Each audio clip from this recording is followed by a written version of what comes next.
this whole process is about helping people, and it's about making the citizenship process a lot less intimidating and providing a space for folks to be able to come, get something for free, helping them ease them into the process, because for a lot of people this is really monumental for them. Either they're intimidated by the language barrier, or a lot of them just have really deep-seated roots in their hometowns, so sometimes it can even be an emotional thing.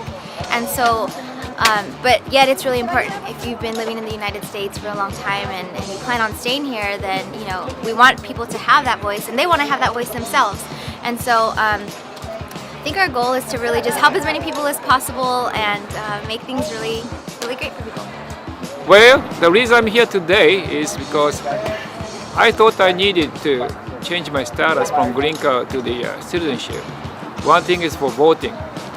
Everybody should vote to make this country better.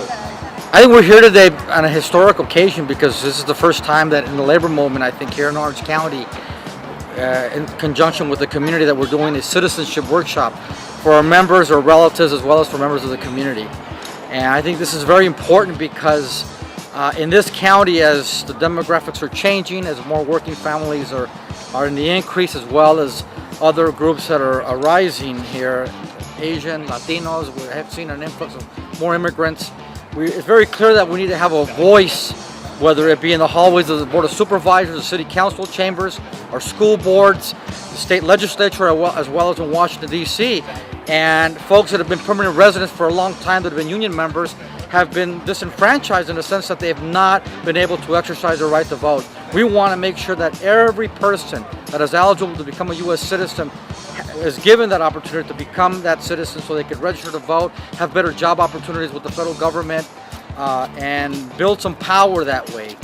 Yo tengo 30 años y pues no puedo votar, es como si no existiera. Entonces, hacerse ciudadana, uno tiene más derechos y tiene uno más fuerza para salir adelante. Ojalá y todos se hicieran ciudadanos. If we're going to build power to make sure that we have a just and fair economy, that working families get their fair share and have a voice in decisions that affect them, then we have got to enfranchise people. And that means helping folks become citizens when they're eligible. It means helping folks register to vote. And it means making sure that people participate in every way in the democratic process. It's a 7-step process, and so the first step is to register. They write in all their information, and then they fill out some pre-screening forms just to make sure that their background is clear for them to be able to register to become a citizen. And if they have any kind of legal problems whatsoever, we send them directly to an attorney, and the attorney goes ahead and assesses their case. If everything is okay, then they go on to Station 2. Station 2 is where they fill out background information, just so that we know, where they've lived, the name of their kids, things like that. Number 3, the third station, is where they get one-on-one assistance in filling out their application with our trained volunteers. And then they move on to Station 4. Station 4 is called Quality Control, and we call it Quality Control because that's where they get a final review of their application. They make sure that everything is filled out correctly, and we usually have either attorneys or paralegals checking this information to make sure that everything is good and ready to go. Station 5 is the next station, and that's where they get their passport picture taken.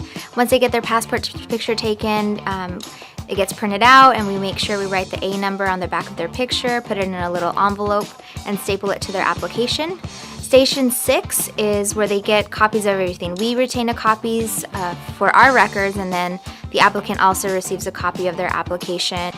And then finally, the last station, they get everything packaged, ready to go. This is the place where they fill out their check or their money order to USCIS, and they also have the opportunity to register for citizenship classes.